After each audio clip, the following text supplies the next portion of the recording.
So, cybercriminals have just bribed Coinbase customer support agents out of a bunch of user data, and now they're demanding $20 million.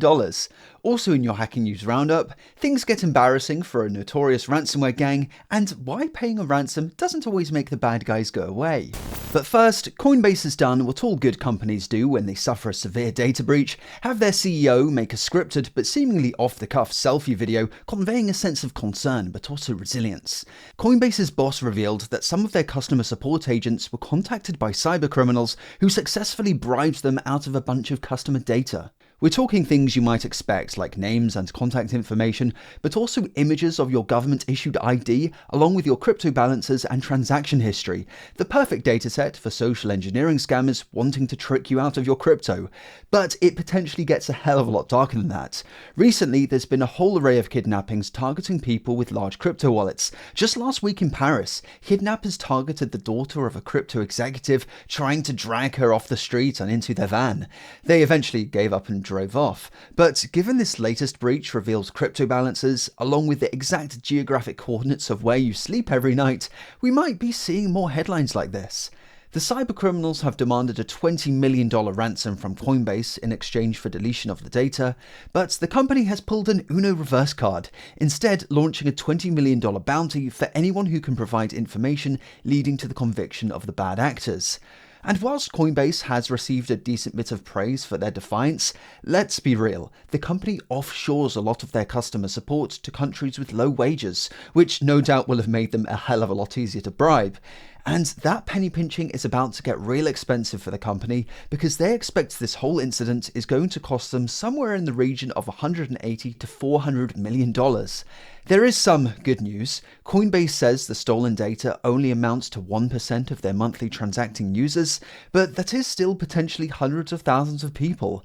If you are one of the unlucky ones and have fallen for one of the myriad of scams that have come your way directly as a result of this, Coinbase has pledged to reimburse you. That is, provided you are scammed before their public disclosure on May 15th.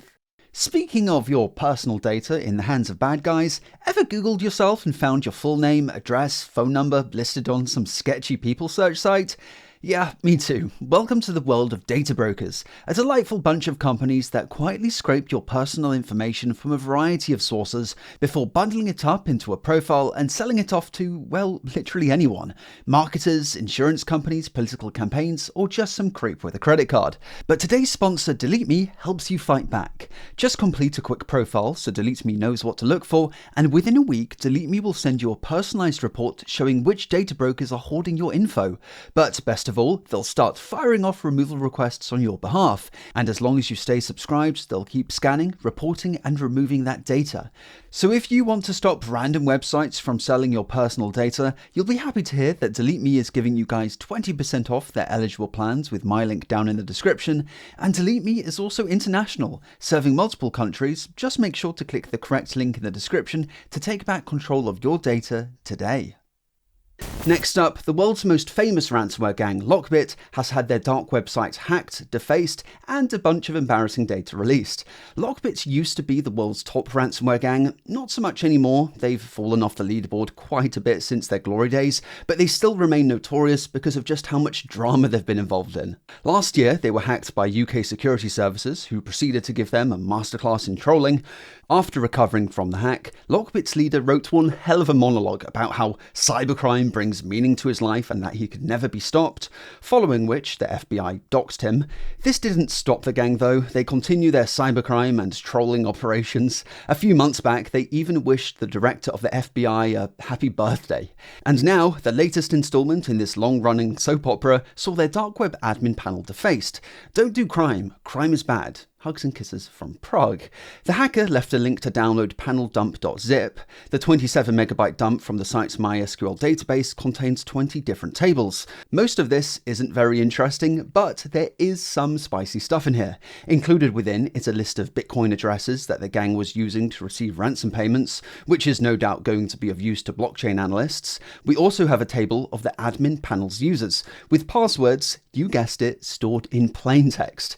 From the list, it's clear most users had good randomized passwords, but that's not true for everyone. There is a Lockbit123 in here.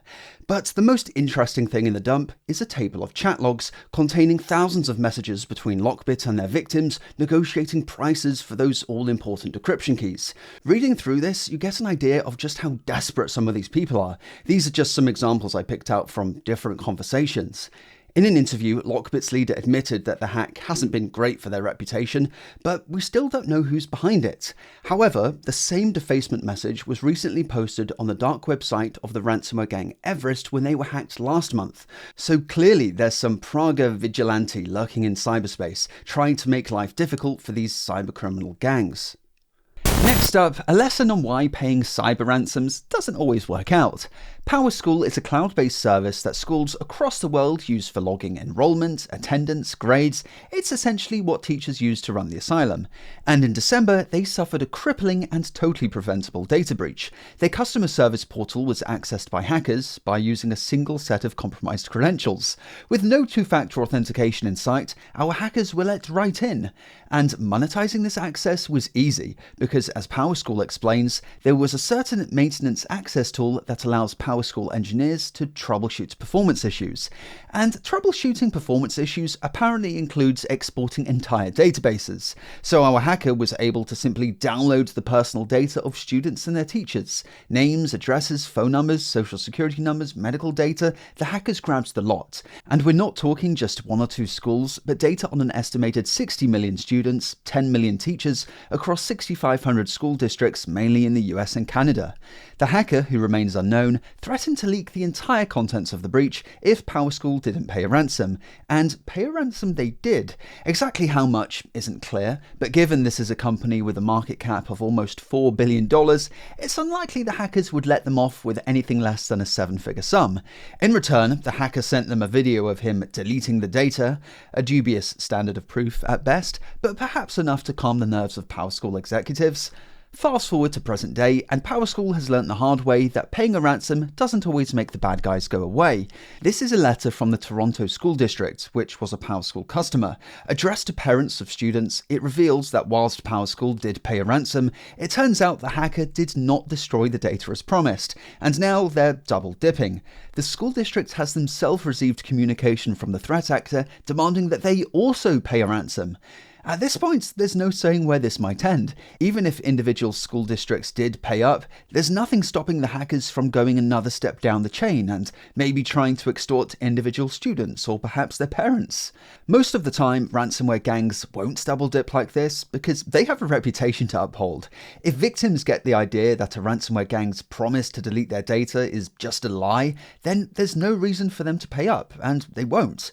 But in the case of PowerSchool, no ransomware gang has taken responsibility, so there's a good chance the hacker is just some guy, some unknown bad actor with no reputation to uphold, hence the double dipping. As always, thanks for watching, and I'll see you in the next video. Have a good one.